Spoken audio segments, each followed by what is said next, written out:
Welcome to Truth Tuesday. Welcome everyone. This is America's Third Party. David John Sponheim is running for President of the United States in 2016, and I am Sarah Hart. I am his running mate and campaign manager. Today we had some cutting-edge information coming out of Virginia. Apparently, the senator is hospitalized who was involved in a stabbing from his son, and his son is dead. This just came in. I'm going to do a screen grab here. Charlottesville, Virginia. Let's bring this over here. Apparently, the situation occurred today. A veteran, Virginia State Senator Deeds, is in critical condition after being stabbed. That's what happened today. Beyond that, I can't give you any details. He's still in critical condition. Okay. Today, we're going to talk briefly about how Barack Obama, it's found out recently, lied. He lied about saying he didn't know anything about the website. It turns out he was briefed early on in 2013 about Obamacare website failing. Oh, in 2013, early on in the year, this year, 2013. He was briefed and he didn't do anything about it, and he didn't even acknowledge that he knew how bad the situation was. He made it seem like, oh, this is all news to me. We've got a guy who's a day late and our dollars are running short. We are seeing a very strange series of events going on. Wall Street is growing. The Dow Jones went over 16,000 yesterday, and now today it dropped down on concerns over the retail sector. I'd be concerned about the retail sector too. I mean, JCPenney's, they're struggling. But really what's going on, the Federal Reserve is giving out all kinds of money to the too big to fail companies and to Wall Street banking giants, and they are actually investing in the stock market. The trading volume is basically up, but the number of traders are down, meaning richer and richer people are making money in the stock market, whereas the average American, we're getting nothing. And because we do this show every single night except Sunday, now, we are trying to raise the bar of awareness for all of you to tell your friends and family about a third party emerging in American politics that's in the center of the political spectrum, and that is us. We believe that we have it. America's Third Party. You can find out more, of course, at americasthirdparty.com. But yeah, we do bring the center to the political spectrum. Wow, so Sunstar just finished chemo. That's excellent. Congratulations, Sunstar. You're getting through it. Yeah, that must have been a tremendous ordeal. Tonight's theme is Truth Tuesday. And it is true that the NSA is watching us. We know that now. All the work that has been done by various whistleblowers like Thomas Drake of the NSA in 2010 and Edward Snowden, who's still at large in Russia, working for the Russian government of all things, has revealed that the NSA is running rampant over our personal freedoms, our Fourth Amendment rights to privacy.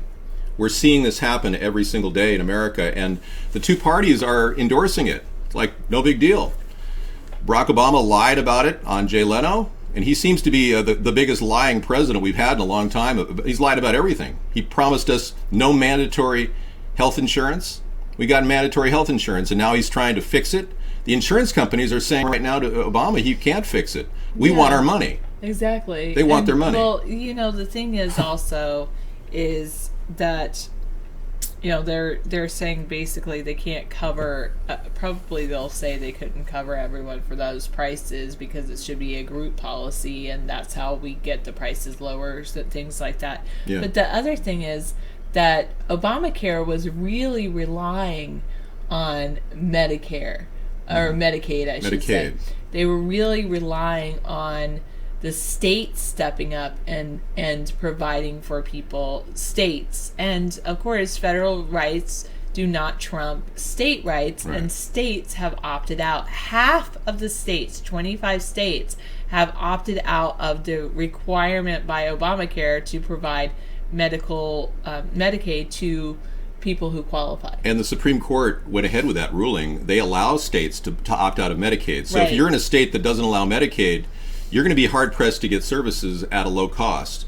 And that's going to be an even bigger, weird dilemma. But, you're right. The insurance companies were relying a lot of new insurees they expected from the younger people. They were going to bring in all these people with this promise that this is going to be the end-all of all healthcare plans. And I think the biggest lie of all was that everyone with pre-existing conditions would get healthcare and continue to keep their coverage. Well, that's the biggest gaffe of all that Obama made. And it's turned out to really lower his approval rating big time. People are saying, wow, so this guy rested the entire thing on helping people with pre-existing conditions, which was a lie. And then they passed it using reconciliation, which has never been used in Congress to pass landmark legislation before.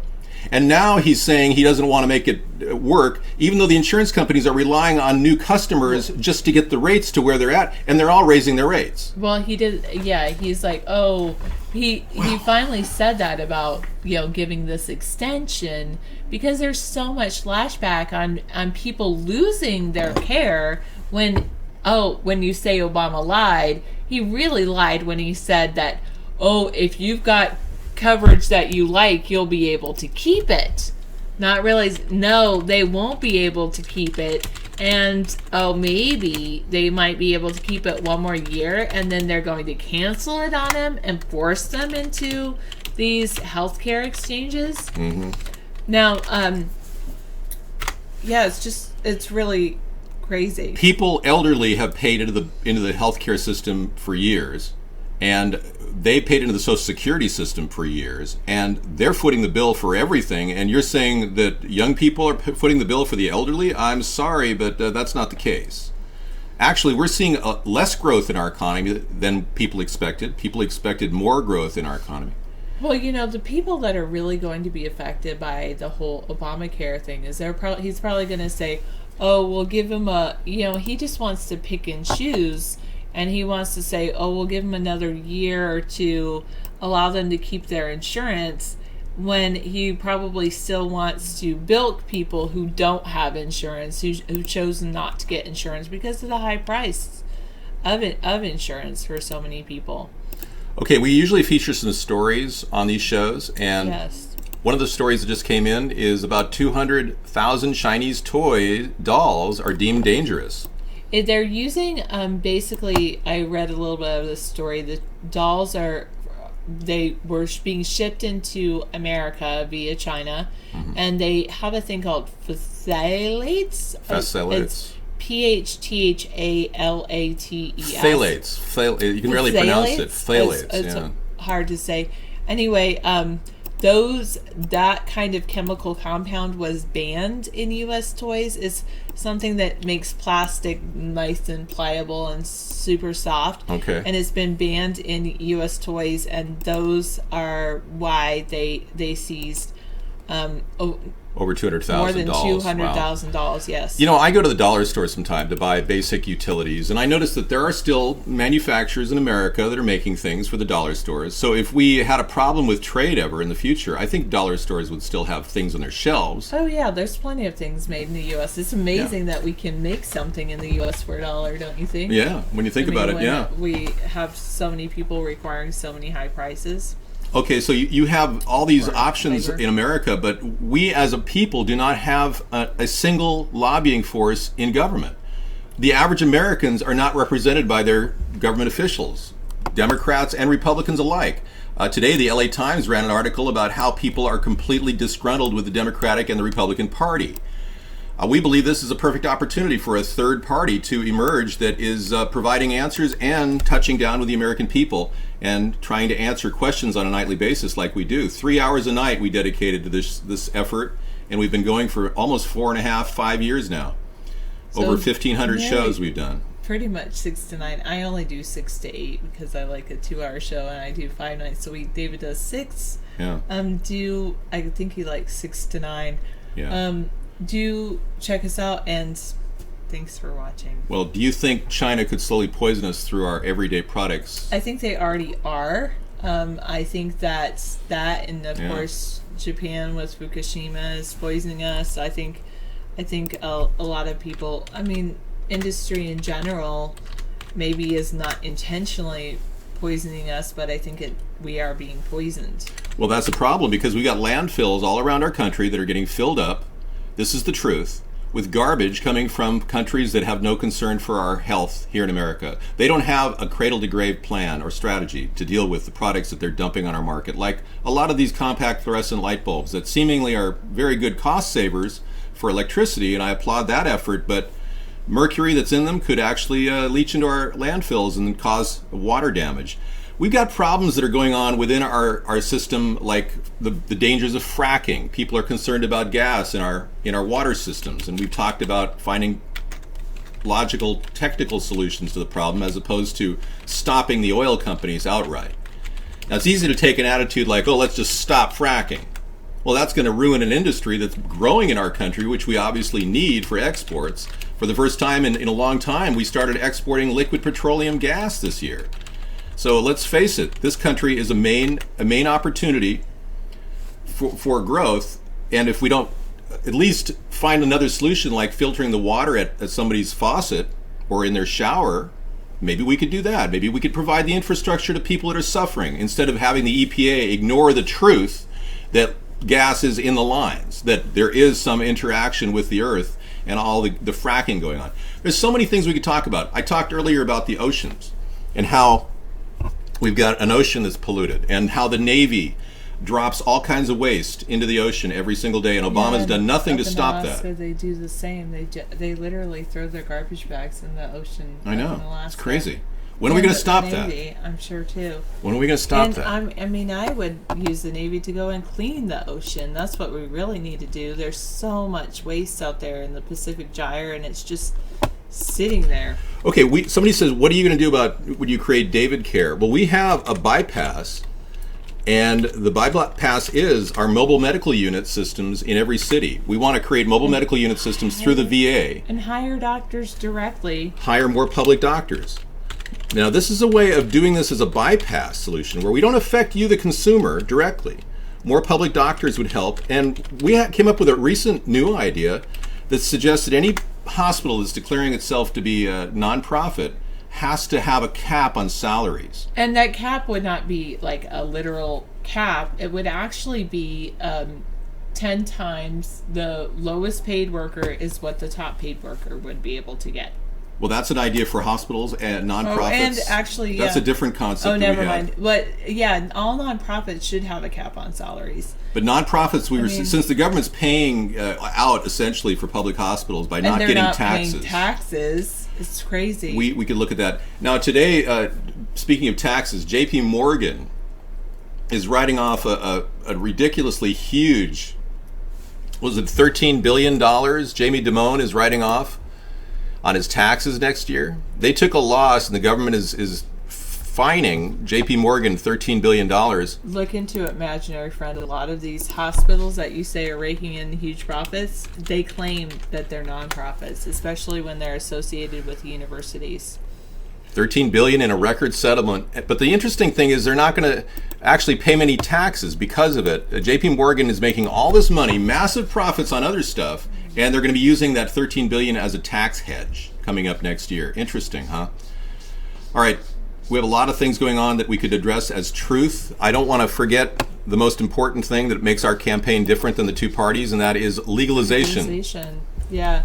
Even though I myself have never smoked, ingested, or whatever marijuana, and never will, even when it is legalized, I believe that you should be able to do what you want with your own body, and therefore I do strongly believe in legalization of marijuana. Thank you.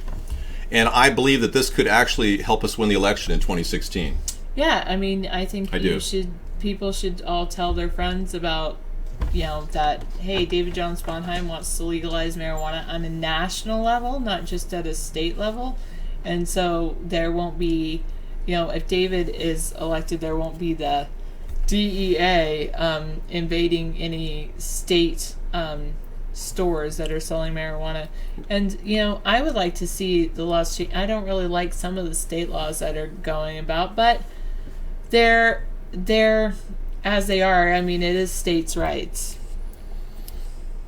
All right, one thing that I think we can address on Truth Tuesday is being the NSA is watching every phone communication, every Skype communication. They're listening in.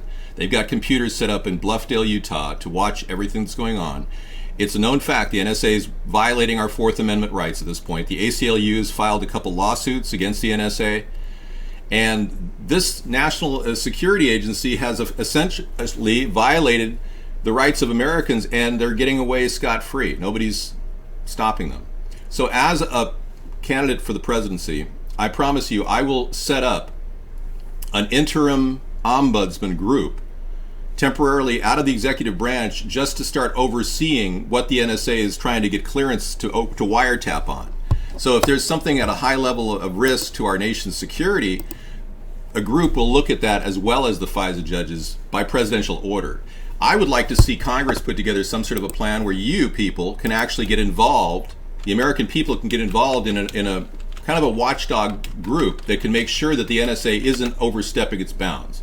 Because what we don't want is for people to think that they can't engage in politics because they're on a watch list. We don't want to suppress the open, free, unfettered access to news and information. We don't want to stifle the free press. And I believe what the NSA is doing right now is stifling the free press and slowly eroding our democracy, whatever is left of it. Now, people remind us that there's no mention of the word democracy in the Constitution, and they're right. But at the heart of our government was Thomas Jefferson and his ideals of Jeffersonian democracy, which I think many people would like to become more active in their government, would like to be more active in policy making and shaping form. The goal is to get people involved. An informed populace will strengthen our nation. So that much is true. I think a democracy and our republic can coexist and actually complement each other. But we're losing our republic too. We're losing the First Amendment. We're losing our Second Amendment, right to bear arms, which we strongly support, and our Fourth Amendment, our right to privacy. So all of that is under attack by this liberal government of Barack Obama, and we definitely think a centrist vision for the future is the way of the future, where we can talk to the Republicans and to the Democrats and start forging some solutions for all of us. Thank you. We're being talked about on Twitter. Do talk about us on Twitter. That would be very helpful. Well, you create an emergency response team like FEMA. We already have one. And what we're supposed to be able to have is immediate response capabilities, and we don't have that. Well, my concern is that if we had regional centers at FEMA, Mr. Bain, we would be able to actually provide food and necessary supplies like jackets and sleeping bags and cots and things like that. One of the big things that happens with a storm is that the electricity goes out, and then the people, the storms often happen in cold weather, like happened just recently in Illinois, and people without electricity are really cold. And it would be great to have jackets that they can wear that will keep them warm in that cold environment. What do you think? What about using people on death row for medical or science testing? I'm against it. I don't want to use people as human guinea pigs. I think only if the people want to. I mean, if they're on death row and they agree to be used for that purpose, that's how I would, but not you're on death row, therefore you are. I still think they would have the right to sign up. They do this in China. They have death mobiles, actual death mobiles that they send around. This is the truth, folks. China has an execution vehicle that moves around Beijing and arrests people and executes them and videotapes the execution. Very, very sad and disturbing to think that there is so many human rights violations going around the world. We don't want to set the example with more human rights violations. Our prison system is pretty messed up as it is. To continue testing on death row inmates would be crazy. I'm going to be addressing a couple other issues. Let's see. Bill Gates is picking a new CEO. It might very well be the current CEO of Nokia. You know, when Microsoft bought Nokia's phone division, they liked their CEO so much they may make him the new CEO. We'll see. That's under discussion right now over at Microsoft. A lot of things are changing in the tech sector. By the way, Thursday is our technology night. We'll be talking in depth about that. There's a lot of things that are strange and bizarre that are going on that need to be revealed. But I'm not the person to reveal them tonight on this show because, frankly, there's only so much we can squeeze into one little segment without boring you. But this kind of thing is something we're also very much against. This is where we stand different than the two parties. We don't want people looking into your pants when you go to the airport. Okay? I will phase out the TSA, and we'll be saving you money on your airline tickets coming up because the TSA will be replaced by plainclothes military officers of the National Guard and Coast Guard, which will significantly lower the cost of airlines and prevent the kind of ripoff going on every time you fly. Not to mention the delays, not to mention the abuse, the violation of your privacy. I mean, I haven't flown since 9/11. Honestly, have not flown since 9/11. And I don't plan on flying because I don't want somebody to say, well, sir, if you're concerned about the rapid scanner and the radiation level, why don't you just come on over here and let me fill you up? You know, I don't want that. It bugs me to think that a guy would be grabbing my junk. Seriously. No. I'm not being gay at all. No, it's a heterosexual not wanting somebody to touch their body. There's nothing gay about that. And that's the truth. I'm not gay. Now, we have a lot of things we've revealed on Truth Tuesday, but we're going to go to doing that right now in a live, extemporaneous way. But for those of you watching our recorded broadcast, thanks for watching, and check out our show every night at 6 to 9. Yeah, exactly. You can go to americasthirdparty.com and click on the video chat.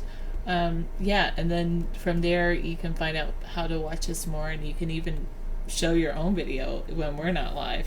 Yeah, we're going to bring a few people into our show from our video chat, which is going on simultaneously, and then we'll start interacting with the group. So thanks for watching.